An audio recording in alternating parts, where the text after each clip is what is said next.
భాగంగా మనం చదువుకున్న భాగం మనం ఒకసారి చూడండి.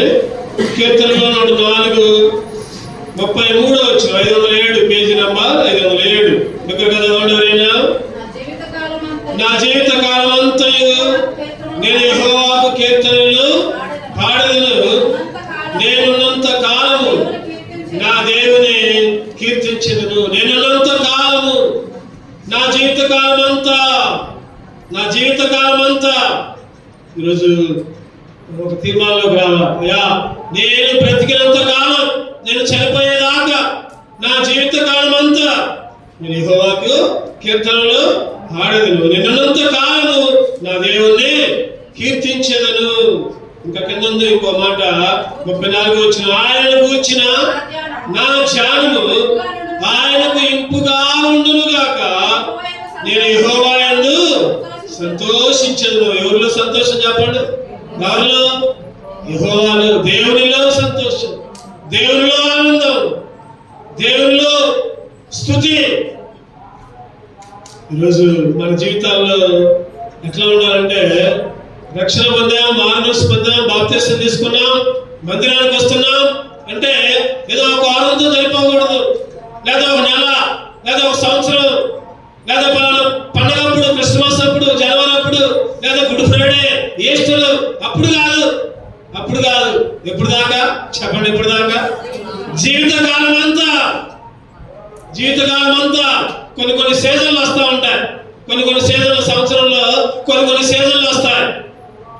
ఇది అక్టోబర్, నవంబర్ మాసాల్లో ఎర్ర దుస్తులు వేసుకుంటారు కొంతమంది తెల్ల దుస్తులు వేసుకుంటారు, కొంతమంది నల్ల దుస్తులు వేసుకుంటారు, చెప్పులు లేకుండా తిరుగుతారు. ఎన్ని రోజులు చెప్పండి? తెలుసుగా మీకు? ఎన్ని రోజులు? 40 రోజులు. అంటే ఆ 40 రోజులు పవిత్రంగా ఉంటారు చాలా అనుకుంటారు చాలా మంది. విచారకరం ఏంటంటే క్రైస్తవులు కూడా, యేసుక్రీస్తుని అంగీకరించిన వాళ్ళు కూడా తెల్లబట్టలు వేసుకుని తిరుగుతూ ఉంటారు. అన్యులేమో వేరే రకాల బట్టలు వేసుకుని ఉంటే క్రైస్తవులు కూడా వాళ్ళ ఆచారాన్ని ఫాలో అవుతున్నారు. తప్పది. దానివల్ల నష్టమే కానీ ఏమాత్రం కూడా లాభం ఉండదు. నువ్వు 40 రోజులు ఉంటే ఏం ఉపయోగం? లేదా నువ్వు ఆదివారం ఒక రోజు ఉంటే ఏం ఉపయోగం?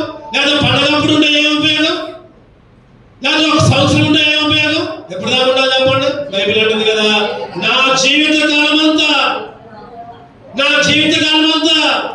నువ్వు మందిరంలో ఎప్పుడైతే అడుగు పెడుతున్నావు, చనిపోయేదాకా దేవుని బిడ్డగా ఉండు, చనిపోయేదాకా పవిత్రంగా ఉండు, చనిపోయేదాకా అబద్ధాలు మాకు, దొంగతనం చేయ మాకు, లేదా చనిపోయేదాకా మాయ చేయ మాకు, మోసం చేయ మాకు.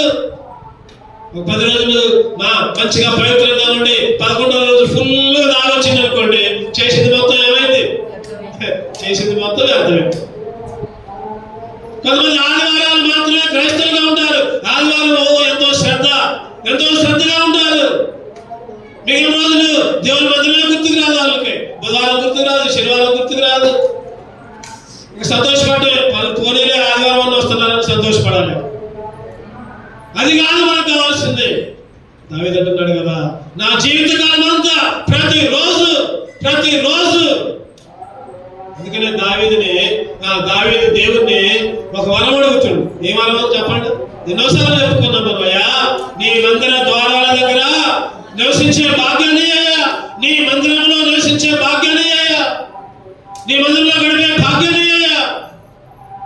ఈరోజు దావీదే కాదు ఆ మాట లేదు, నువ్వు నేను మనం కూడా ఆ మాట ఏమని చెప్పండి? చదవండి, అందరూ చదువుదాం ఒకసారి. నాకు ఎంత నచ్చింది ఈ వారంలో ఈ మాట, నా జీవిత కాలమంతయు నేను యెహోవాకు కీర్తనలు పాడెదను, నేనున్నంత కాలము. చూడండి ఆ మాట చూడండి, నేనున్నంత కాలము అంటే అర్థం ఏంటి చెప్పండి?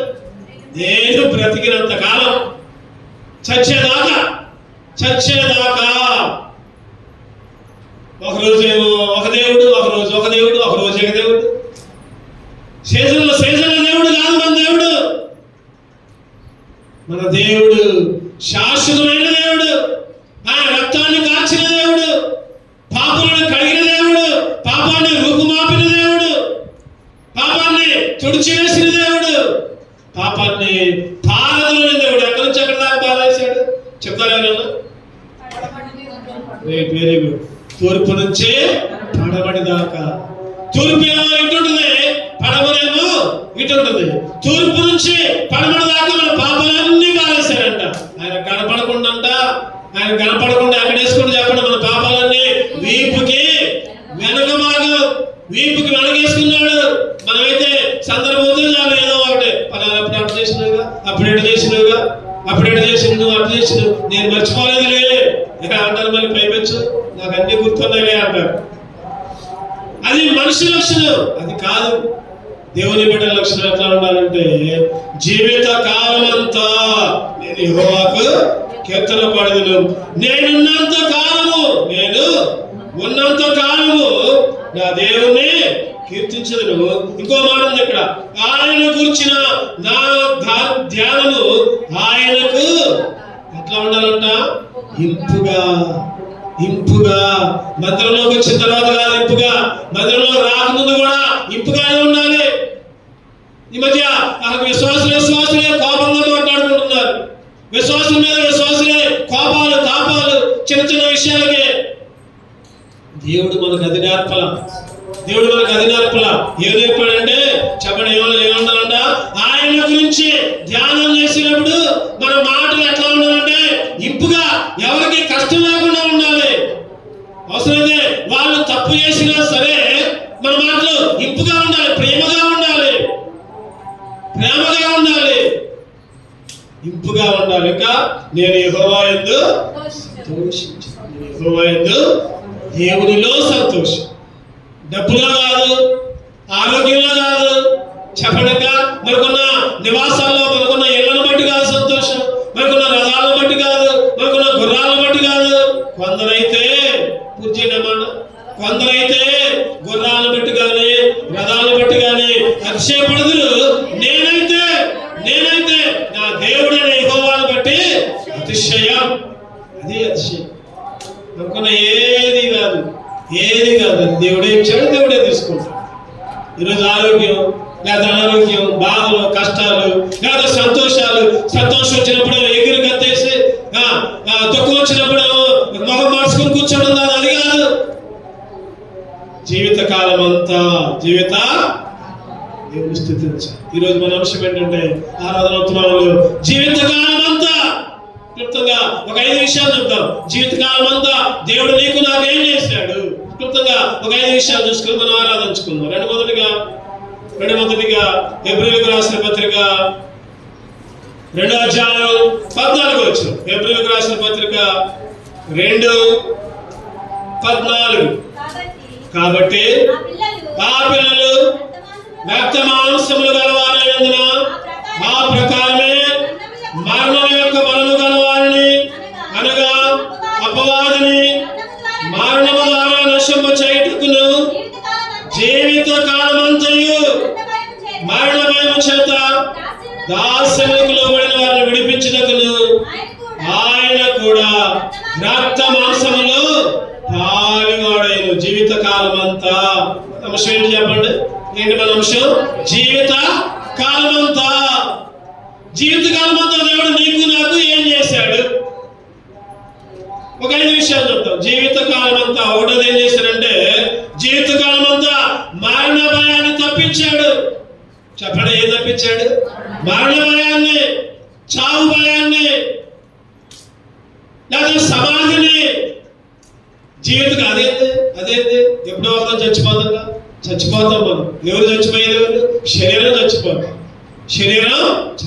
ఆత్మ, చెప్పండి, ఆత్మ దేవుడి దగ్గర.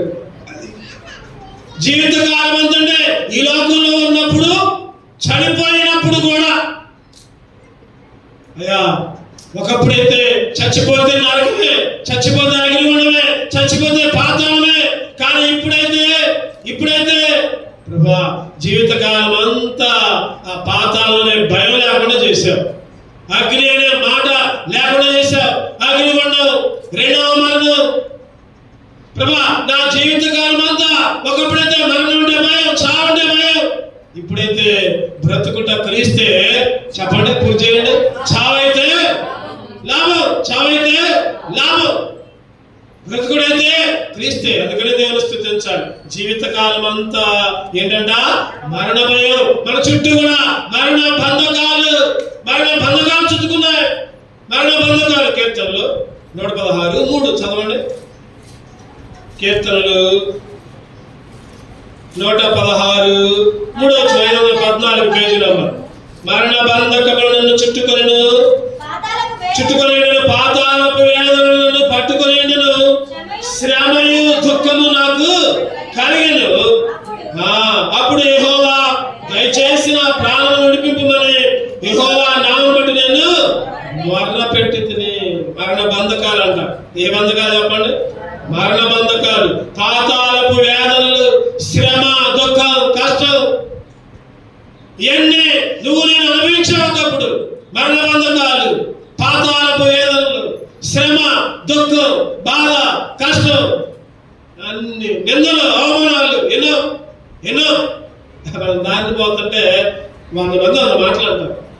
100 మంది అలా మాట్లాడతారు. అవన్నీ కూడా మనం ఏం చేయాలి చెప్పండి?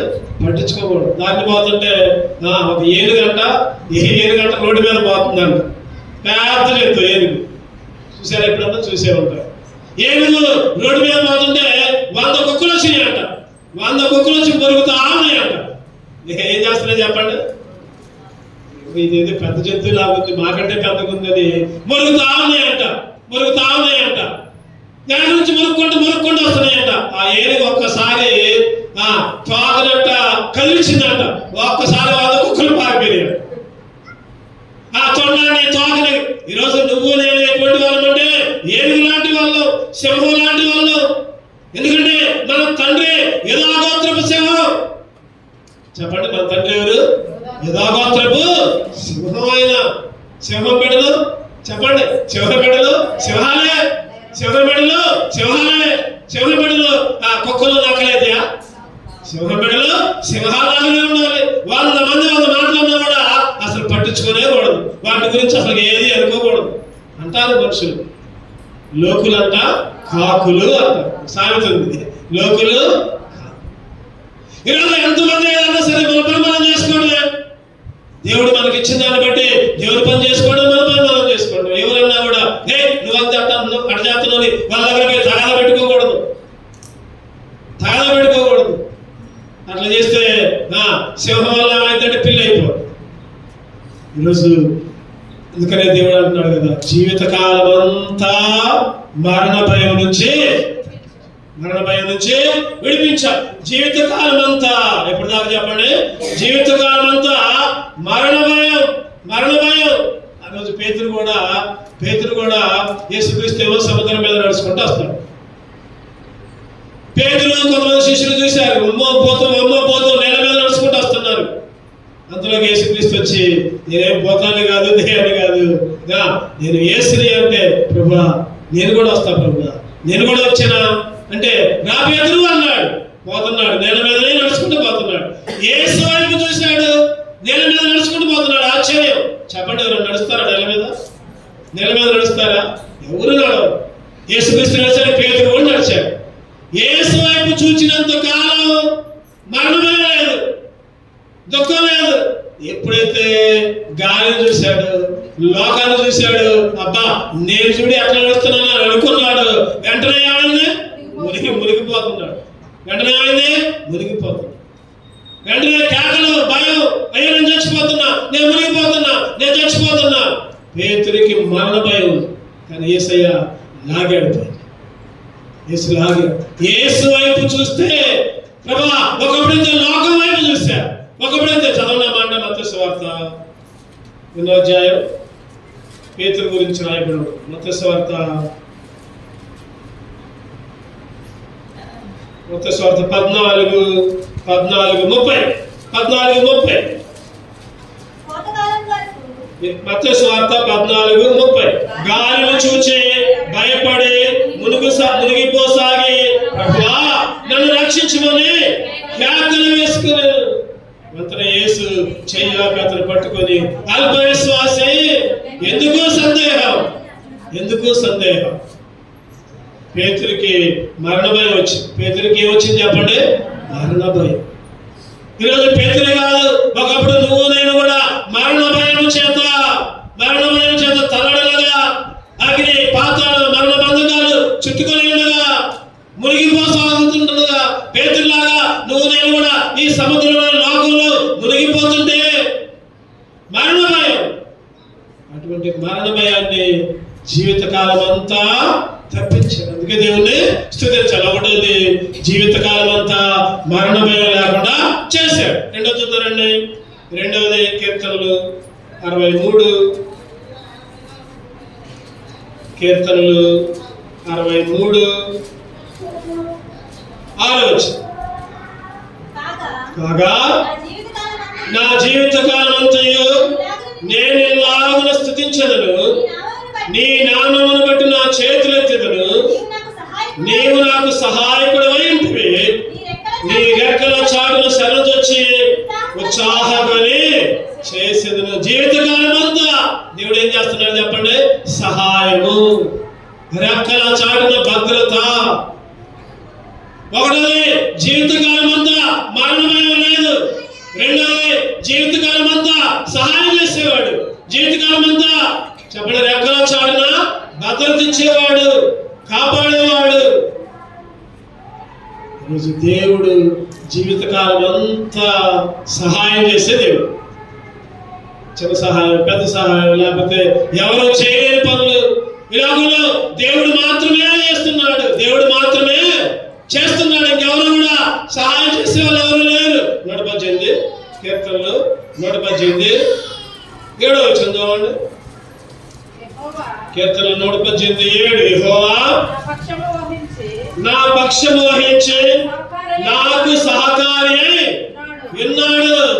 యెహోవా నా పక్షము వహించి ఎట్లా ఉన్నాడంట? నాకు సహకారి లాగా. సహకారి అంటే సహాయం చేసేవాడు. నాకు సహకారి లాగా యెహోవా నా పక్షము వహించి. ఒకప్పుడు ఎవరు లేరు సహాయం చేసేవారు. ఒకప్పుడు ఎవరు లేరు నిన్ను ఆదుకునేవాళ్ళు, కాపాడేవాళ్ళు. మోషే అయితే అంటున్నాడు కదయ్యా, నేను నత్తున్నాయ్యా, నాకు మాట్లాడమే రాదయ్యా, నాకు నాలుక మాంసముందయ్యా, అయ్యా ఇశ్రాయేలు నేను నడపలేనయ్యా. ఏం చేశాడు దేవుడు? నేను నీకు సహాయము చేస్తా, వెళ్ళు, నీ నోటికి నేను తోడుగా ఉంటా, నీ నోటికి నేను తోడుగా ఉంటా. ఈరోజు దేవుడు నోటికి తోడుగా ఉన్నాడు. ఒకప్పుడు నా పరిస్థితి కూడా అంతే. నిలబడి మాట్లాడలేదు. పిల్లల దగ్గర అంటే స్కూల్లో ఉంటే మాట్లాడేవాళ్ళు, గట్టిగా గద్దించేవాళ్ళు, నన్ను చూస్తేనే భయపడేవాళ్ళు. తర్వాత మరి సేవ అంటే చదువు కాదు గొప్ప, ఎంత చదువుకున్నా వాక్యం చెప్పాలని నిలబడాలంటే కష్టం చాలా మందికి. ప్రార్థన చేసుకున్నాం, ప్రభా నా నోటికి తోడుగా ఉన్నాయా. ఏమని చెప్పాలి? నోటికి దేవుడు ఆశ్చర్యకరంగా నిలబెట్టాడు. ఆశ్చర్యకరంగా పడిపోయిన చోటే నిలబెట్టాడు దేవుడు. ఎక్కడైతే నిందించమని అక్కడే దేవుడు నిలబెట్టాడు. దేవుడు అంట చెప్పండి, ఎవరు? దేవుడు సహాయకారి. దేవుడు ఎందుకంటే ఆయన నా పక్షమున ఉండే. ఈరోజు నా పక్షమే కాదు, నీ పక్షమే కాదు, ఆయన ఉన్నాడు కదా, మీరు ఓరక నిలుచుండు చూడండి, దేవుని కార్యాలు చూడండి. యెహోవా నా పక్షమున ఉండగా నీకు విరోధి ఎవడు? ఈరోజు అందరి విరోధులే. సైతాను, లోకం. ఈరోజు తాగి దేవుని నమ్ముకొని తాగడానికి పంపుతూ వాళ్ళందరూ శత్రువులే. కానీ ఇప్పుడు దాకా మాతో పాటు తాగింది, వీడేంది బుద్ధికి పోతాడు. మాతో పాటు వాళ్ళ గురించి కబుర్లు చెప్పింది. ఇప్పుడే ఏమైంది? పరిశుద్ధురాలాగా పోతుంది. వాళ్ళందరూ మనం తిట్టుకుంటారు. వాళ్ళందరూ పొగడరు మనల్ని. పైకి మంచిగా ఉన్నా సరే లోపల మాత్రం ఖచ్చితంగా తిట్టుకుంటారు. అరే మొన్నదాకా ఏమంటే పేకాడటానికి వచ్చినాడు, ఇవాళ పేకాడటానికి రమ్మంటే రాట్లా, తాగడానికి రమ్మంటే రాట్లా, కబుర్లు చెప్పుకుందాం రమ్మంటే రాట్లా, లేకపోతే మా దగ్గరికి సహవాసం చేయట్లా. ఏంటి? ఒకప్పుడు అది కానీ ఇప్పుడైతే దేవుడు ఏం చేశాడు చెప్పండి? సహాయకుడిగా ఉన్నాడు. మోషేకు తోడుగా ఉన్నాడు, అబ్రాహాము తోడుగా ఉన్నాడు, ఇస్సాకు తోడుగా ఉన్నాడు, యాకోబుకు తోడుగా ఉన్నాడు. ఆయన చెప్పండి, ఇందాక పాడుకున్న సిస్టర్ ఒక పాట పాడింది. ఏంటది? కథ మొత్తం మార్చగలడు ఆయన, ఏమైనా చేయగలడు ఆయన, కథ మొత్తం మార్చగలడు. ఆయన స్థిరపరిచేవాడు, బలపరిచేవాడు, ఘనపరిచేవాడు, పైకి లేపేవాడు, విజయాన్ని ఇచ్చేవాడు నీ పక్షానుండి. దేవుణ్ణి స్తుతించుకో, దేవుణ్ణి ఆరాధించుకోయా. నాకు సహకారిగా, నాకు సహాయకుడిగా, నాకు తోడుగా. అందుకనే ప్రభు నా జీవితకాలం, ఎందుకు జీవితకాలం స్తుతించాలంటే ఈ విధంగా దేవుడు సహాయం చేస్తున్నాడు కాబట్టి జీవితకాలం అంతా గర్భిణీ స్త్రీ ఉంది, 9 నెలలు నిండిపోయింది, 9 నెలలు నిండిపోయింది, ఒంటరిగా జీవిస్తుంది, భర్త వదిలిపెట్టిపోయాడు. ఆ శిశువు దేవుని మందిరంలోకి ఏమయ్యేది, దేవుని మందిరంలో నెలలో గర్భిణీ చేస్తే దేవుని మందిరంలోకి ముందు పోవటం, అన్ని పనులు చేయడం, రావటం. నేను గర్భిణీ స్త్రీనే, నేను పనులు చేయనే, పనులు చేయకూడదు అని అనుకోలా. దేవుని పనుంటే శ్రద్ధ, సేవకుడు పనులు అంటే అని చెప్తే అంతకంటే ముందే పోయి అన్ని చేసి పడేసేది, అన్ని చేసి పడేసేది. వాళ్ళ చుట్టాలు, వాళ్ళ తల్లిదండ్రులు, లేకపోతే ఇంకా వాళ్ళ బంధువులు అందరూ కూడా నువ్వు ఆ మందిరానికి పోవద్దు, దేవుడిని అన్ని తక్కువ కులవాడు దేవుడిని నువ్వెందుకు పోతున్నావు అంటే, మరి ఏమో చిన్నప్పుడు చదువుకుంది, అక్కడ ఆ స్కూల్లో చదువుకుంది, క్రైస్తవ స్కూల్లో చదువుకుంది, ఆ అలవాటు వచ్చింది, ప్రార్థన చేసుకుంటుంది, మందిరానికి వస్తుంది. అందరూ వెళ్ళేసారు, ఇప్పుడు మా దగ్గర ఉండదు పో. తల్లి వెళ్ళేసింది, తండ్రి వెళ్ళేసిండు, బంధువులు వెళ్ళేసిండు, చివరికి భర్త కూడా పెళ్లి చేసుకున్న తర్వాత భర్త మందిరానికి పోతాను, అంతే, మందిరానికి పోయమంటే నేను నిన్ను వదిలిపెడతా అన్నాడు. ఎన్నోసార్లు చూసింది, ప్రయత్నం చేసింది, నువ్వు ఏదైనా చెప్పు చేస్తా, మందిరానికి మాత్రం పోవద్దు అని అనుమాకన్నది. చివరికి ఆ భర్త కూడా తాక్కుంటూ, తిరుగుకుంటూ, కొట్టుకుంటూ, తిట్టుకుంటూ, దూషించుకుంటూ, తనుకుంటూ, అటువంటి స్థితిలో భర్తను కూడా నీకంటే కూడా నాకు దేవుడే ముఖ్యమని మందిరానికి వచ్చింది. ఒక రూమ్ తీసుకుంది, దేవుని మందిరానికి వస్తుంది, పోతుంది. 9 నెలలు అయింది, 9 నెలల గర్భిణీ స్త్రీ. ఇక ప్రసవ రోజులు నగరపడ్డాయి. అందరూ అన్నారు కదా, నీకు ఎవరు సహాయం చేస్తారో మేము చూస్తాంలే పోవాలి. తల్లి అన్నది కదా, ఇప్పుడు రావే నా దగ్గరికి, ఇప్పుడు రావాలి, ఎవరి కోసం అవుతుంది నా దగ్గరికి. తల్లి, తండ్రి, బంధువులు అందరూ కూడా గేలు వేశారు, నీకు దిక్కెవరో చూద్దాం.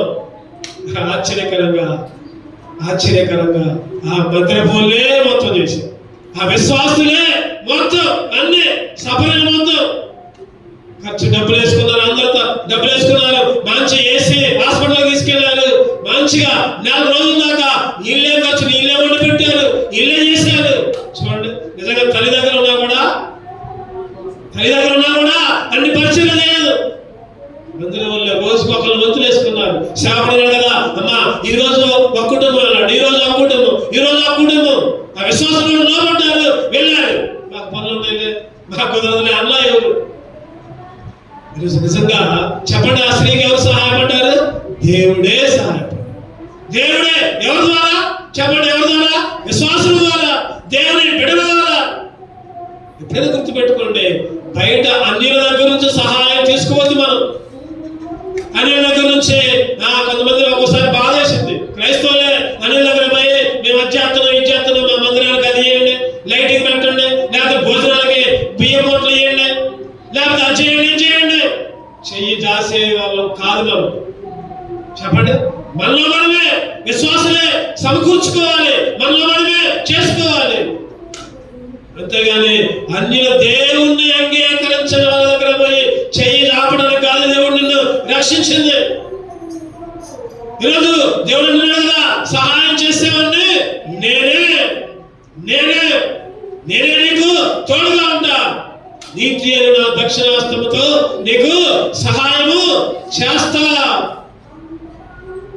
నిజంగా ఆ స్త్రీని కన్న తండ్రి కంటే మంచిగా చూసుకున్నారు.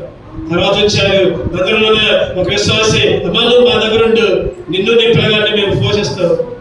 చక్కటి పిల్లగాడిని ఇచ్చాడు దేవుడు, నిన్ను నీ పిల్లగాడిని పోషిస్తే మా దగ్గరే ఉండు. నిజంగా ఆ ఇంట్లోనే ఉండి దేవుని మందిరంలో బహుబలముగా వాడబడుతుంది ఆ సృష్టి. కారణం చెప్పండి, ఎవరి సహాయం? దేవుడి సహాయం. దేవుడే ఆ విశ్వాసాన్ని ప్రేరేపించాడు, ఆ సేవకులను ప్రేరేపించాడు. ఈరోజు తల్లి కాదు, తండ్రి కాదు, భర్త కాదు, భార్య కాదు, పిల్లలు కాదు, ఎవరి మీద కూడా ఆధారపడకూడదు. దేవుడే నాకు సహాయం. మందిరంలోనే ఉంది, మందిరంలోనే పెరుగుతుంది, మందిరంలోనే పిల్లడు పెరుగుతున్నాడు. ఏం జరిగిందో తెలుసా? తర్వాత నిజంగా జరిగిన సంగతి తర్వాత ఆ సేవకుడి యొక్క కూతుర్ని అబ్బాయికి ఇచ్చి పెళ్లి చేశారు. ఇప్పుడు యజమానురాలు అయిపోయింది. ఏమైపోయింది? యజమానురాలు అయిపోయింది. కొడుకు చక్కటి ఉద్యోగం, సైంటిస్ట్, చక్కటి అపార్ట్మెంట్. చూస్తే 1,30,00,000 పెట్టి హైదరాబాద్ లో అపార్ట్మెంట్ కొనుక్కున్నారు. నిజంగా సాక్ష్యం చెప్తుంది. ఆ సిస్టర్ వృద్ధురాలుగా చెప్తుంది. అరే ఆశ్చర్యమైపోయింది. అరే ఈ చూస్తేనేమో ఇంత పిచ్చాలాగా, వృద్ధురాలాగా, ముసలాగా ఉంది. ఎంత గొప్ప సాక్ష్యం. తల్లి విడిచిన, తండ్రి విడిచిన నేను నిన్ను విడవను, నేను నీకు సహాయం చేస్తా. చెప్పండి. అందుకే జీవితకాలం అంతా ఆయన్నే స్తుతించాలి. ఒకటో చెప్పండి, జీవితకాలం అంతా మరణ భయాన్ని తప్పించాలి. రెండోది, జీవితకాలం అంతా సహాయం చేస్తున్నాడు, అందుకే ఆరాధించాలి. మూడో చూద్దామండి. మూడో విషయం, కీర్తనలు 116 ఒకటో వచనం, రెండో వచనం. యెహోవా నా మొరను, నా విన్నపమును ఆలకించున్నాడు. కాగా నేను ఆయనను ప్రేమించుచున్నాను, ఆయన నాకు చెవియొగ్గిను. కావున నా జీవిత కాలమంతయు నేను ఆయనకు మొర్ర పెట్టెదను. నా జీవిత కాలమంతా, చెప్పండి, ఎప్పుడు దాకా? జీవితకాలం అంతా మొర్ర పెట్టడానికి, ప్రార్థన చేయడానికి, అబ్బా తండ్రి ఆయన కృపాసనం దగ్గర చేరడానికి. 1 రోజు కాదు, 2 రోజులు కాదు, 4 రోజులు కాదు. 2 చుట్టాలు వస్తే ఏం చేస్తాం చెప్పండి? 1 రోజు చూస్తాం, 2 రోజులు చూస్తాం, ఎప్పుడు పోతారా. ఇంకో 3 రోజులు అనుకోండి. ఫస్ట్ రోజు అంట చికెన్ అంట, 2వ రోజు అంట గుడ్డ అంట, 3వ రోజు అంట పప్పు అంట, 4వ రోజు పచ్చడి మెతుకులు. ఎట్లా ఉంటుంది మన జీవితం? ఈరోజు జీవితకాలం బతికేదాకా, చనిపోయేదాకా, బ్రతుకున్నంత కాలం తండ్రి, దేవా, అబ్బా. పోయినసారి చెప్పాను, ఒక రోడ్డు మీద ఒక కలెక్టర్ కార్ వేసుకుని పోతుంటే చెప్పండి, ఒక పిచ్చోడు వచ్చి నాన్న నాకు ఒక 100 రూపాయలు ఇవ్వాలంటే ఊరుకుంటున్నా కలెక్టర్. నువ్వెవడిరా? నువ్వెవడిరా అడుగు తినేవాడు. నేను నీకు నానేంట్రా? వదలడు, తక్కువ పక్కకు. కలెక్టర్ దాగేందుకు ఈరోజు నువ్వు నేనే అనుకోండి, మనమే అనుకోండి, రోడ్డు మీద పోతుంది నాకు పిచ్చగాడు వచ్చి అమ్మ మీ ఇంట్లో నాకు కొద్దిగా అన్నం పెట్టాలంటే పర్వాలేదు. ఈరోజు మనమే అశాస్త్రం, మనమే ఎవడో ఒకడు వచ్చి తండ్రి అంటే ఒప్పుకోవే. పాపివి, దుర్మార్గుడివి, దుష్టుడివి, ఘోరమైన పాపాలు చేసి, దేవునికి ఇష్టమైన పనులు చేసి, దేవునికి వ్యతిరేకముగా ఉండి, తండ్రి నన్ను క్షమించయ్యా, ప్రభువా నన్ను క్షమించయ్యా, తండ్రి నీ రాజ్యంలో నన్ను జ్ఞాపకం చేసుకోయా. ఎవరు అడిగారు చెప్పండి ఈ మాట? సిలువలో ఉన్న దొంగ, తండ్రి దేవా నీ రాజ్యంలో జ్ఞాపకం చేసుకో. వెంటనే అన్నాడు, నేడు నువ్వు నాతో కూడా పరదేశంలో. చూడండి, ఎవరికి పడితే వాళ్ళకి తండ్రి, అబ్బా, దేవా అడగటానికి, తండ్రి అని పిలవడానికి, కుమారుడిగా స్వీకరించడానికి అధికారం ఇచ్చాడు. అందుకే ఆయన స్తుతించాడు. అందుకే ప్రభువా జీవితకాలం అంతా దేవా, తండ్రి, ప్రభువా యేసు పిలిచి దేవుని స్తుతించే భాగ్యాన్ని, దేవునికి మొరపెట్టుకునే భాగ్యాన్ని. చెప్పండి, ఏదైనా కష్టం వచ్చిందనుకోండి, ఏదైనా ఇబ్బంది వచ్చిందనుకోండి, వెంటనే ఏం చేస్తాం?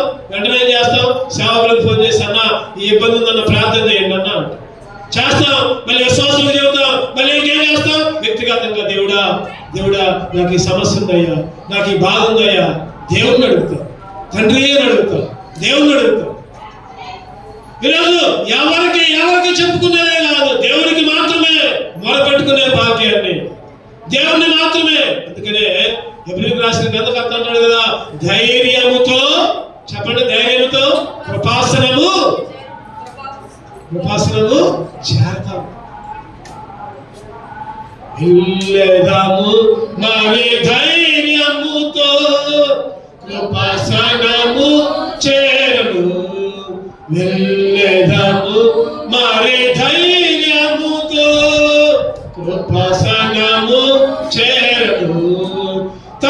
కనికరము కృపలను పొంద తానే సహాయకుడు.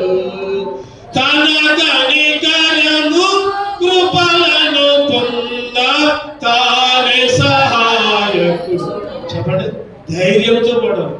ధైర్యంతో తండ్రి అని పిలవడానికి, అబ్బా తండ్రి దేవా. రోమీయులకు రాసిన పత్రిక 8వ అధ్యాయం 15వ వచనం చదవండి. రోమీయులకు రాసిన పత్రిక 8:17 ఏలైనగా మరలా భయపడకు, మీరు దాస్యపు ఆత్మను పొందలేదు కానీ దత్తపుత్ర ఆత్మను పొందితిరి. ఆ ఆత్మ కలిగిన వారమై మనము అబ్బా తండ్రి అని మొరపెడుచున్నాము. ఆత్మ, దేవుని ఆత్మ, దేవుని ఆత్మ నీ మీద నా మీద ఉంది. అబ్బా తండ్రి అని మొరపెట్టుకునే భాగ్యం ఇచ్చింది. ఎప్పుడు దాకా చెప్పండి, ఎప్పుడు దాకా? జీవిత కాలమంతా, జీవిత కాలమంతా. అబ్బా తండ్రి దేవా, ఈరోజు నీకు నాకు దేవుడు ఎటువంటి భాగ్యం ఇచ్చాడు. అందుకే దేవుణ్ణి స్తుతించాలి, అందుకే దేవుణ్ణి ఆరాధించాలి. ఒకనొక పరిస్థితుల్లో దావీదునంట సొంత జనమే తరిగారంట. అక్కడ ఒక మాట ఉంటుంది, ఏడ్చుటకు శక్తి లేనంతగా ఏడ్చాడంట. ఇక ఏడుపు అయిపోయింది, ఇక ఏడవడానికి కూడా శక్తి లేదు. అటువంటి స్థితిలో దేవుడికి మొరపెడితే దేవుణ్ణి బట్టి చెప్పండి ధైర్యం తెచ్చుకో. దేవుని బట్టి ధైర్యం తెచ్చుకోండి. 1 సమూయేలు 30:6 చూస్తే దేవుని బట్టి ధైర్యం చదవన్నమాట.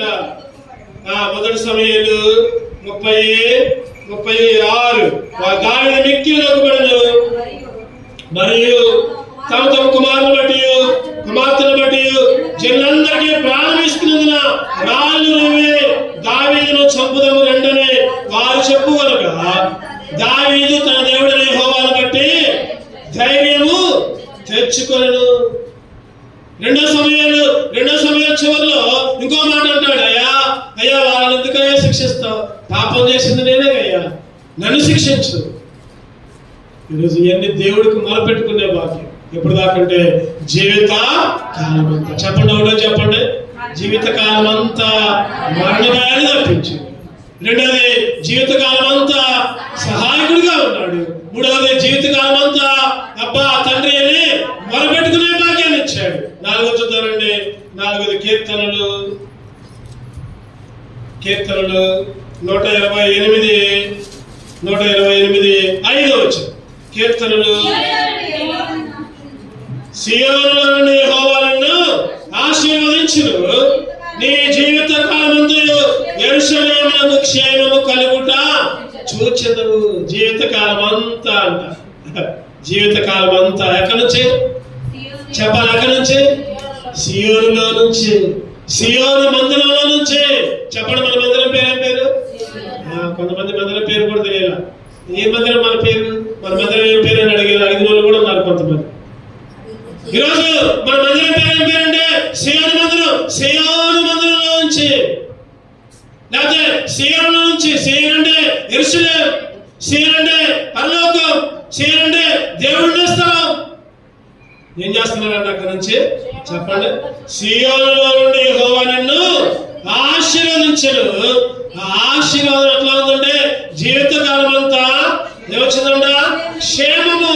జీవితకాలం అంతా క్షేమం. ఎందుకంటే దేవుడు రక్షణ ఇచ్చాడు మనకి. ఆ రక్షణ ఎప్పుడు దాకా ఉండాలి చెప్పండి? అది జీవితకాలం అంతా. 146 కీర్తన 2వ వచనం చదవండి ఒకసారి. 146 146:2. నా జీవితకాలం అంతయు నేను యెహోవాను స్తుతించెదను, నేను బ్రతుకు కాలమంతయు, నేను బ్రతుకు కాలమంతయు. అందుకే దావీదు అంటున్నాడు, నా జీవిత కాలం అంతా నేను దేవుణ్ణి స్తుతించదు. నా జీవితం నేను బ్రతుకు కాలమంతా. ఇంకో మాట ఉంది, రాజుల చేతనైనను నరుల చేతనైనను రక్షణ కలుగదు. ఎందుకు ఆయన స్తుతించాలి? రక్షణ ఇచ్చాడు. జీవితకాలం అంతా, బ్రతుకున్నంత కాలం దేవుని స్తుతించాలి. అంటున్నాడు కదా, నిన్ను ఆశీర్వదించేది నేనే. చెప్పండి, ఏ ఆశీర్వాదాలు? ఏ ఆశ కొంతమంది అనుకుంటారు కదా, ఉద్యోగం వస్తే దేవుడు ఆశీర్వదించాడు అనుకుంటారు, ఇల్లు కట్టుకుంటే దేవుడు ఆశీర్వదించాడు అనుకుంటారు, కారు కొనుక్కుంటే అబ్బా దేవుడు భలేగా ఆశీర్వదించాడు అనుకుంటారు, పొలాలు కొంటే, లేకపోతే మేడల మెదలుంటే, లేకపోతే డబ్బులుంటే. ఇది కాదు ఆశీర్వాదం. ఏది ఆశీర్వాదం చెప్పండి? ఏది ఆశీర్వాదం? అసలైన ఆశీర్వాదం పర సంబంధమైన ఆశీర్వాదం. అసలైన నువ్వు పరలోకంలో చేరడమే పర సంబంధమైన ఆత్మీయ ఆశీర్వాదం. నీకు లక్షలుండే, కోట్లుండే, ఉద్యోగాలుండే, సంపదలుండే, బిల్డింగులుండే, లేకపోతే ఇంకా పిల్లలుండే, దేవునికి దూరంగా ఉండటం కంటే నీకేమీ లేకపోయినా దేవుని మందిరంలో స్థలం ఉంటే చాలు, దేవుని మందిరంలో నివాసం ఉంటే చాలు. అదే దానికంటే కొన్ని వేల రెట్లు ఆశీర్వాదాలు. ఈ లోకపు ఆశీర్వాదాలు కాదు దేవుడు నీకు నాకు ఇచ్చేది. అబ్రహామును ఆ రోజు ఏమన్నాడు చెప్పండి? నిన్ను ఆశీర్వదిస్తా, నిన్ను దీవిస్తా, నీ పిల్లల్ని ఇసుక రేణువుల కంటే, ఆకాశ నక్షత్రాల కంటే నిన్ను ఆశీర్వదించేవారు నేను. ఎబ్రీ చదవడం మాట అక్కడ ఉందో, ఎబ్రీలకు రాసిన పత్రిక 5వ అధ్యాయం, ఎబ్రీలకు రాసిన పత్రిక 5వ అధ్యాయం అదేనా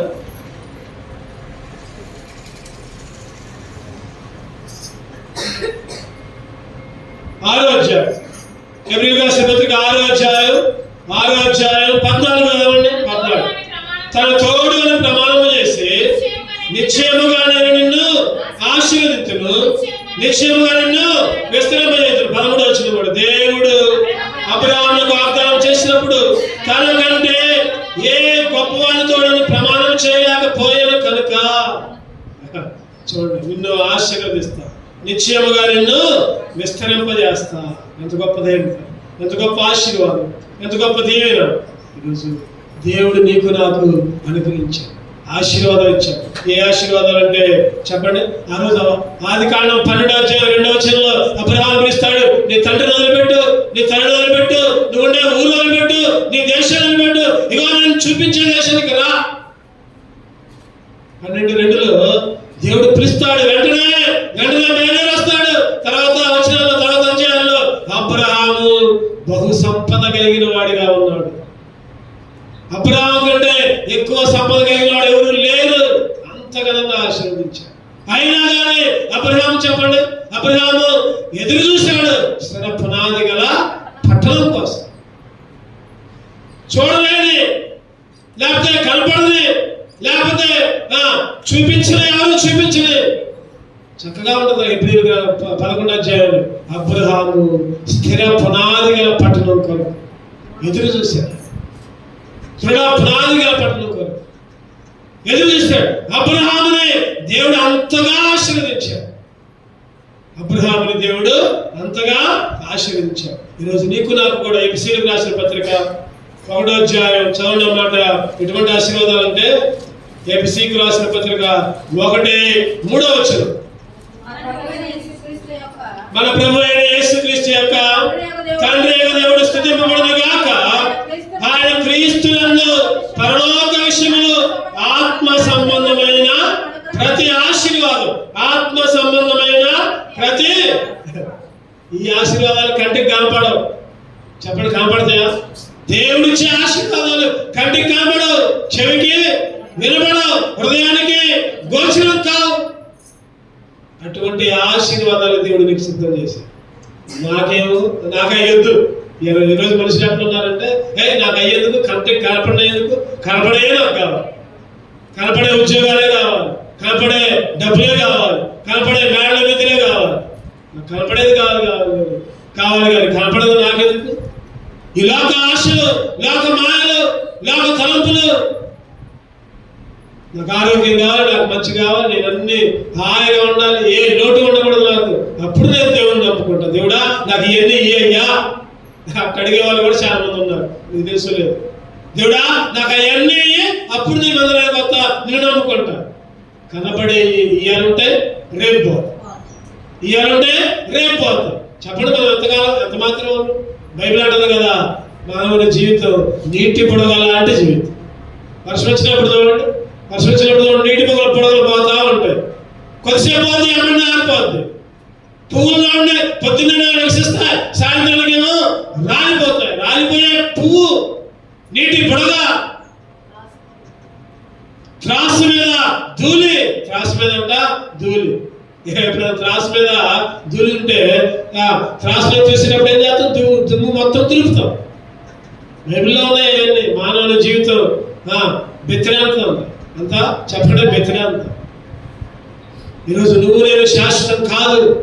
ఈ ఆశీర్వాదాల కోసం, ఈ ఉద్యోగాల కోసం, ఈ డబ్బుల కోసం, లేకపోతే ఈ ఆరోగ్యాల కోసం ఎక్కడికెక్కడికో పోతున్నావు, ఏదేదో చేస్తున్నావు. దేవుడి దగ్గరికి రా, దేవుడు నీకు పరలోక ఆశీర్వాదాలు, కంటికి కనబడని ఆత్మ సంబంధమైన ప్రతి ఆశీర్వాదం, దాంతో పాటు ఇవి కూడా దేవుడు ఇస్తాడు. ఈ లోకంలో ఉండే కూడా ఇస్తాడు. నువ్వు దాన్ని వెతుకు. దీన్ని వెతికితే అది రాదు, దాన్ని వెతికితే దాంతో పాటు ఇది కూడా వచ్చు. ఒక కథ ఉంది, చిన్న కథ, చదువుకున్న పిల్లలందరికీ తెలుసు. ఒక కట్ల కొట్టేవాడంట. ఏం చేస్తాడు చెప్పండి? చెట్టు ఎక్కిండు, అడవికి పోయిండు, చెట్టు ఎక్కిండు. పక్కనేమో కొలను ఉంది, సరస్సు ఉంది. గొడవతో కొడుతుండు, గొడవ దానిపై నీళ్ళలో పడు. వాడేమనుకున్నాడు? అయ్యో, కట్లు కొట్టలేనే, ఇవాళ కట్లు అమ్ముకోలేనే, నా పిల్లగాలు ఎట్లా, నా భార్య ఎట్లా, నా గొడవలు ఉంటేనే నా జీవనోపాధి, లేకపోతే ఏది లేదే అని 7 స్థానాలు అంట. కథ ఇది. అందులో ఒక దేవత ప్రత్యక్షమై నీళ్ళలో మునిగి, ఏది బాబు ఏడుస్తున్నావు అంటే, నా గొడవ దాంట్లో పడిపోయిందంటే నీళ్ళలో మునిగి లేచి బంగారు గొడవ తెచ్చింది. ఏ గొడవ తెచ్చింది చెప్పండి? అగో బంగారు గొడవ నీ దగ్గర తీసుకో. వాడు తీసుకోవాలి. ఏమన్నాడు? నాది బంగారు గొడవలు కాదమ్మా, నాది ఇనుప గొడవ లేదు. మళ్ళీ మునిగి ఈసారి ఏ గొడవ తెచ్చింది? వెండి గొడవ తెచ్చింది. ఇదిగో ఇదేగా తీసుకో, నాది ఇది కూడా కాదమ్మా, అదే అవుతుంది కదా, ఏ బంగారు గొడవ తీసుకో, పో, కట్లు కొట్టుకునే బాధెందుకు అని ఉంటుందేమో. వెండి గొడవలు కూడా తీసుకెళ్ళిపో. ఇంకా నాకు ఇనుప గొడవలతో నీకు చెప్పదా? కట్లు కొట్టుకోవడం ఎందుకయ్యా? నువ్వు నీ కుటుంబం హాయిగా ఉండు. కానీ వాడు నిజాయితీగా, నాది బంగారు గొడవలు కాదు, వెండి గొడవలు. ఈసారి మళ్ళీ మునిగింది, ఇనుప గొడవలు తెచ్చింది. వాడు ఏదైతే వాడి సొంత గొడవలు తీసుకునేసరికి, అమ్మ అదేనమ్మా, నాకు అది ఏమో సాగు, రోజు కట్లు కట్టుకొని నా కట్లు అమ్ముకొని నా జీవితాన్ని సాగిస్తా, నాకు ఎక్కువ కోరికలు వద్దమ్మా. వెంటనే ఆ దేవత నిజాయితీకి మెచ్చుకొని ఏం చేసింది చెప్పండి? 3 ఇచ్చి, బంగారు గొడవలు తీసుకో, వెండి గొడవలు తీసుకో, ఇనుప గొడవలు తీసుకో. ఈరోజు ఆ దేవత దేవుడే అడుగుతున్నాడు నిన్ను. నీకు లోకంలో ఆరోగ్యం కావాలా? లేకపోతే లోకంలో డబ్బులు కావాలా? లోకంలో కార్లు కావాలా? బంగారు కావాలా? హోదా కావాలా? ఏమన్నారు మనం? నాకు 5 రాదు. ఆ వ్యక్తి అయితే నాది బంగారు గొడవలు కాదమ్మా, ఇనుప గొడవలు అమ్మా. ఈరోజు నువ్వు నేను కూడా అడగాలి దేవుడు, ప్రభా నాకు ఏమి వద్దయ్యా, నాకు ఏమి నీ రాజ్యంలో ఉండే భాగ్యం, నీ పరలోక రాజ్యంలో ఉండే భాగ్యం, నీ మందిరంలో గడిపే భాగ్యం నా జీవిత కాలం అంతా చెప్పండి. అప్పుడు దేవుడు కూడా మెచ్చుకొని అవి కూడా ఆ దేవత 3 గొడవలు అట్టించిందో దేవుడు కూడా, అబ్బా బిడ్డ ఏది కోరుకోవట్లా, నన్నే కోరుకుంటుంది, ఇంకా కావాల్సినవన్నీ ఇస్తా. దేవుడు అప్పుడు ఇస్తాడు ఖచ్చితంగా. అది ఆశీర్వాదం. ఏ ఆశీర్వాదం అది? ఆత్మ సంబంధమైన ప్రతి ఆశ. ఒకళ్ళు ఇయ్యలేదు అనుకోండి, అయినా కూడా బాధపడదు. అయినా కూడా నేను ఎన్నో రోజుల నుంచి చచ్చిపోతున్నానే, నేను ఎన్నో రోజుల నుంచి దేవుడు పూజ చేస్తున్నానే, నాకు ఏమీ లాభం లేదే, బాధపడమాకు. తరతరాలు, యుగాలు, శాశ్వత కాలమునే పరలోక రాజ్యంలో దేవుడు నీకు వారసత్వం ఇస్తాడు. చచ్చిపోయినా పర్వాలా, నా దేవుడు మమ్మల్ని రక్షించడానికి సమర్థుడు. ఒకవేళ రక్షించకపోయినా చెప్పండి, నీ బొమ్మకే ఒక ఎవరైనా మాటలు షడ్రకు, మేషకు, అబేద్నెగో. ఈరోజు నువ్వు నేను కూడా ఒకటే దాని, ప్రభా నాకు ఆరోగ్యం ఉన్నా లేకపోయినా పర్వాలా, ప్రభా నాకు డబ్బులు ఉన్నా లేకపోయినా పర్వాలా, నాకు ఉద్యోగాలు ఉన్నా లేకపోయినా పర్వాలా, ప్రభా ఏదున్నా లేకపోయినా నీ మందిరం ఉంటే చాలు, నువ్వు ఉంటే చాలయ్యా, నువ్వుంటే నాకు చాలయ్యా. అటువంటి ఆశీర్వాదాల కొరకు మనం దేవుని ఎందుకని ఆయన అంటున్నాడు, నా జీవితకాలం అంతా చెప్పండి ఆశీర్వాదం, జీవితకాలం అంతా క్షేమం. చివరిగా చదవాలని కూడా చూసుకొని ముగించుకుందాం. కీర్తనలు 27:4 చదవండి అన్నమాట. యెహోవా యందు ఒక వరం అడిగితిని, దానిని వెతుకుచున్నాను. యెహోవా ప్రసన్నతను చూచుటకును ఆయన ఆలయంలో ధ్యానించుటకును నా జీవిత కాలమంతా నేను యెహోవా మందిరములో నివసింప కోరుచున్నాను. జీవిత కాలం అంతా. ఈరోజు మన అంశం ఏంటంటే చెప్పండి, జీవిత కాలం అంతా, బ్రతుకు కాలం అంతా. జీవితకాలం అంతా 104:33 వచనం. ఆ వచనం మన అంశం ఈరోజు. జీవితకాలం అంతా దేవుని స్తుతిస్తా, బ్రతుకు కాలం అంతా దేవుని ఆరాధిస్తా. జీవితకాలం అంతా ఏమేం చేయాలి? ఒకటో చెప్పండి, జీవితకాలం అంతా దేవుడు ఏం చేసిండు? మరణ భయాన్ని తప్పించి. రెండోది, జీవితకాలం అంతా సహాయకుడిగా ఉన్నాడు. మూడోది, జీవితకాలం అంతా అబ్బా తండ్రి మొదలుపెట్టుకునే భాగ్యం ఇచ్చాడు. నాలుగోది చెప్పండి, జీవితకాలం అంతా ఆశీర్వాదం క్షేమం ఇచ్చాడు. చివరికి ఐదవది, జీవితకాలం అంతా మందిరాన్ని ఇచ్చాడు. చెప్పండి, ఏం ఇచ్చాడు చెప్పండి? మందిరంలోకి వస్తే దేవుడు ఉంటారా? గ్రామాకని ఎవరైనా ఉంటారా? ఏ కులమైనా ఏ మతమైనా ఎవరైనా సరే మందిరంలోకి రండి, బాగుపడండి, ఆశీర్వాదం పొందుకొని పోండి, అంతే. మందిరంలోకి వచ్చి ఏ పనైనా చేయొచ్చు, ఏమైనా చేయొచ్చు. నువ్వు కుర్చీలు వేయచ్చు, సాపలు వేయచ్చు, అంట్లు కడగొచ్చు, లేదా వంటలు ఉండొచ్చు. నిన్ను వద్దు అనే వాళ్ళు ఎవరు ఉండరు. నువ్వేంది అట్లా చేస్తున్నావు, ఎట్లా చేస్తున్నావు ఏంది? ఒకసారి కొంతమంది మూర్ఖులు అంటూ ఉంటారు ఆ మాటలు. నువ్వు అటు చేయకూడదు, ఎటు చేయకూడదు, నువ్వు చేయకూడదు, సాపలు వేయకూడదు, లేకపోతే చేయకూడదు, మేము వేస్తాం, లేకపోతే మేము చూసుకుంటాం. అటువంటి మాటలు మన చేతిలోంచి రాకూడదు, మన నోట్లోంచి రాకూడదు. నువ్వు కూడా ఆ వేసింది, నువ్వు కూడా లేకపోతే నువ్వు వేసింది ఆ కూడా ఏదో ఒకటి వేసింది. నువ్వు పని చేయి. అసలు నువ్వు బుధవారం శనివారం రావు కూడా, ఆదివారం కూడా ఎగ్గొడతా ఉంటావు. నువ్వు మళ్ళీ పై నుంచి పని చేయాలి, మళ్ళీ పోటీలు అవి చేస్తున్నారు, ఏం చేస్తున్నారు.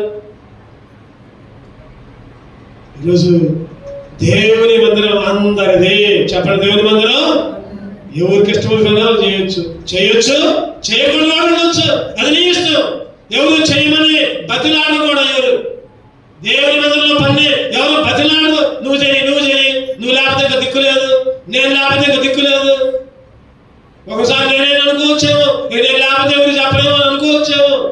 అటువంటి గర్వం ఎక్కడికి పోతే చెప్పండి, అది నాశనానికి నడిపించి. నేను అనుకోవచ్చు, నేనే చేస్తున్నా, నేనే వాక్యాలు చెప్తున్నా, నేనే పాటలు పాడుతున్నా, నేనే బుధవారం వస్తున్నా, శనివారాలు వస్తున్నా, లేదా నేనే పరిచయం చేస్తున్నా దూర ప్రాంతంలో పోయి. అటువంటి తలపు ఎప్పుడైతే నా మనసులో ఉంటే దేవుడు ఏం చేస్తున్నా, బిడ్డ నువ్వు పనికిరావు, ఏమంటాడు చెప్పండి, నువ్వు పనికిరావు, అసలు నువ్వు పనికిరా, నా పని చేయడం నువ్వు పనికిరావు. ఈరోజు దేవుడి దగ్గర మనం తగ్గించుకునే, ప్రభువా నీ మందిరంలో నివసించే భాగ్యం ఇచ్చావయ్యా, నీ మందిరంలో గోదాడే భాగ్యం ఇచ్చావయ్యా, నీ మందిరంలో గడిపే భాగ్యం ఇచ్చావయ్యా, నీ మందిరంలో పనిచేసే భాగ్యం ఇచ్చావయ్యా. జీవిత కాలం అంతా చెప్పండి, ఇప్పుడు దాకా జీవిత కాలం అంతా. అందుకనే 23వ కీర్తనలో మాట చదవడం మాట చివరి వచ్చిన అనుకోండి,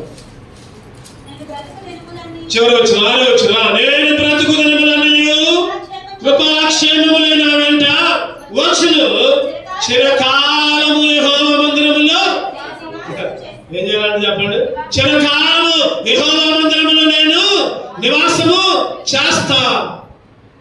నేను బ్రతుకు దినములన్నీయు. దేవుడు అంటున్నాడు, నా శత్రువులు, దావీదు అంటున్నాడు, నా శత్రువులు ఎదుట నీవు నాకు భోజనం సిద్ధపడి. శత్రువే అయినా కూడా దేవుడు భోజనం సిద్ధపరిచాడు. నూనెతో నా తల అంటే అయ్యా నా జీవితకాలం అంతా నేను బ్రతుకు దినములని. అందుకనే దావీదు రాజే 40 సంవత్సరాలు పరిపాలించండి ఇశ్రాయేలు దేశాన్ని. 60 లక్షల కాల్బలాన్ని ఆ రోజు యెహోషువతో పాటు నడిచిన వాళ్ళే 60 లక్షలు ఉన్నారు. మరి దావీదు కాలం వచ్చేసరికి ఆ 60 లక్షల 60 కోట్లు అయి ఉంటారు పిల్లలు, స్త్రీలతో కలిపి. అయినా ఎక్కడా గర్వం లేదు, నేను రాజులనే గర్వం లేదు, నేను అధికారి గర్వం లేదు, నేను గొప్ప గర్వం లేదు. దేవుడు అడుగుతున్నాయ్యా, అయ్యా నా జీవితకాలం అంతా నీ మందిరంలో నివాసం చేయాలయ్యా, నాకు బంగ్లాలో ఉంటే ఇష్టం లేదు, సంతోషం లేదు. రాజరికంలో ఉంటే సంతోషం లేదు. పరిపాలిస్తుంటే రాజు నగరం నాకు సంతోషం ఇలా. అందుకనే దావీదు అంటాడు, అయ్యా నేను నా కుటుంబము నిత్యము నీ సన్నిధిలో ఉండేటట్టు ఆశీర్వదించు. నేను ఈరోజు నేను కూడా దేవుని అడగాలి, ప్రభా నేను నా కుటుంబము నిత్యము నీ సన్నిధిలో ఉండేటట్టు ఆశీర్వదించాయా. ఈ లోకపు ఆశీర్వాదాలు కాదు కోరుకునేది. రాత్రి మనం ప్రార్థనలో ఒక మాట చెప్పుకున్నాం, మనం ఏది అడిగినా కూడా చెప్పండి, రాత్రి వచ్చిన చెప్పండి, ఏది అడిగినా కూడా యేసు నామములో అడగడం కాదు, ఏది అడిగినా కూడా ఆయన మహిమ కొరకు అడగాలి. దేవుని మహిమ కొరకు ఏ పని చేసినా ఆ పని ద్వారా దేవుణ్ణి మహిమపరచాలి. చెప్పారు ఒక ఆయన మందిలోకి వచ్చి మోకాలు వేసి నాకు ఉద్యోగం అయ్యా, నాకు ఉద్యోగం అయ్యా, ఉద్యోగం ఇచ్చాడు దేవుడు. అబ్బా మరి నమ్మకంగా వస్తున్నాళ్ళే, మెదడులో పనులన్నీ చేస్తున్నాళ్ళే, ఉద్యోగం వద్దామని అనుకుని ఉద్యోగం ఇచ్చాడు. ఉద్యోగం వచ్చిన తర్వాత చెప్పండి, మందిరాన్నే మర్చిపోయాడు, సేవకునే మర్చిపోయాడు. మందిరం గుమ్మాలని ఎట్లా అసలు ప్రాధాన్యత లేదా? ఉద్యోగం తిని తాగి ఎంజాయ్. చెప్పండి, దేవుని మహిమపరిచినట్లా కాదు. అందుకనే నువ్వు అడిగే దేవుడు నీకు ఇయ్యట్లా. నువ్వు అడిగేది నువ్వు పొందుకుంటే దేవుని మహిమపరచమేమో, దేవుని కనపరచమేమో. అందుకనే ఏది అడిగినా కూడా దురాశ అడగద్దు, లోకాశ అడగద్దు. చెప్పండి, దేవుని మహిమ కొరకే. ఈరోజు ఒక పని చేశామంటే ఆ పని ద్వారా దేవుడు కనపడాలి, దేవుడు మహిమ పొందాలి. చదవండి అన్నమాట, గుర్తుందో రాత్రి వచ్చిన చదవండి. ఎన్నో అధ్యాయం, ఏ అధ్యాయం గుర్తుందా? ఊరు చదువుతారు వాళ్ళ గొప్పలు, ఊరు చదువుతారు వాళ్ళ గొప్పలు. చదవాలన్నమాట. 1, 2, 3 యోహాను సువార్త 14వ అధ్యాయం 13వ వచనం చదవండి. యోహాను సువార్త 14:13, 96 పేజీ నెంబర్. మీరు నా నామమున దేనిని అడుగుదురు, తండ్రి కుమారుని మహిమపరచుటకే దానిని చేతును.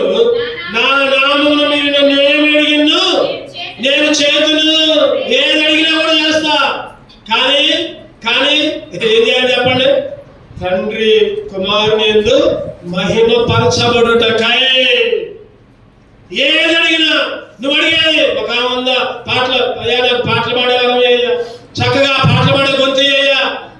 దేవుడు ఏం చేశాడు? ఇచ్చాడు వరం, బా పాడు.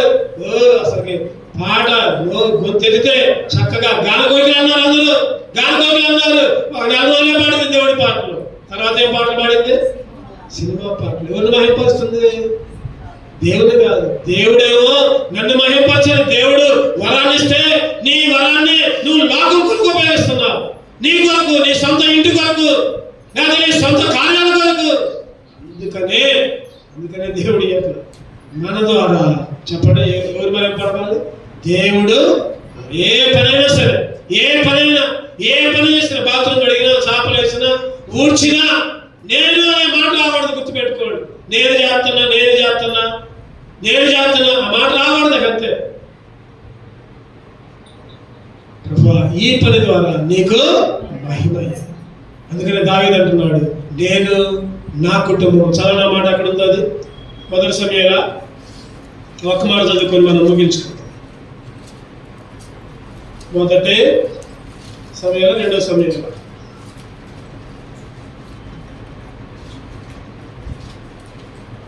2 సమూయేలు 7వ అధ్యాయం 29వ వచనం. 255 పేజీ నెంబర్. దయచేసి నీ దాసుడైన నా కుటుంబము నిత్యము నీ సన్నిధిలో ఉన్నట్లుగా దాన్ని ఆశీర్వదించుము. యెహోవా నా ప్రభువా, నీవు సెలవిచ్చున్నావు, నీ ఆశీర్వాదమునందు నా కుటుంబం నిత్యము ఆశీర్వదించబడిన గాక. నీ ఆశీర్వాదమునందు ఈరోజు దేవుని ఆశీర్వాదం, దేవుని మందిరంలో, నిత్యం ఆయన మందిరంలో. అందుకని దావీదు అంటున్నాడు, నా జీవిత కాలం అంతా. చెప్పండి, ఏముంది అక్కడ? 26వ కీర్తనలో నా జీవిత కాలం అంతా నేను యెహోవా మందిరములో నివసించవచ్చున్నాను. నా జీవిత కాలం అంతా నా జీవితకాలం అంతా 27 కీర్తన 4వ వచనంలో 4వ లైన్, నా జీవితకాలం అంతా నేను యెహోవా మందిరములో. ఈరోజు ప్రభువా జీవితకాలం అంతా నీ మందిరాన్ని ఇచ్చావు. చెప్పండి, ఏమి ఇచ్చాడు? ఒకటి, అది జీవితకాలం అంతా మరణమైన తప్పించావు, అగ్నిగుండమైన తప్పించావు. రెండోది, జీవితకాలం అంతా సహాయం చేశావు. మూడవది, జీవితకాలం అంతా మొరపెట్టుకున్న వాక్యం ఇచ్చావు. నాలుగోది, జీవితకాలం అంతా ఆశీర్వాదాలు క్షేమాలు ఇచ్చావు. చివరికి 5వది, జీవితకాలం అంతా నీ మందిరాన్నే ఇచ్చావు. అందుకనే నా జీవితకాలం అంతా, చదవండి మళ్ళీ ఒకసారి ఆ మాట, 104వ కీర్తన మన 3వ వచనం చదవండి. 104:33, 104:33, నా జీవితకాలం అంతయు, అందరం కలిసి చదువుకున్నాం ఈ మాట, అందరం కలిసి చదువుకున్నాం. నా జీవితకాలం అంతయు నేను యెహోవాకు కీర్తన పాడను, నేనున్నంత కాలము నా దేవుణ్ణి కీర్తించదును. అటువంటి కీర్తించే భాగ్యాన్ని, అటువంటి జీవితకాలం అంతా ఆయన స్తుతించే భాగ్యాన్ని, ఆరాధించే భాగ్యాన్ని దేవుడు మనందరం కూడా అనుగ్రహించను గాక. రెండు నిలబడదాం, పాట పాడుకుంటూ దేవుణ్ణి ఘనపరచు.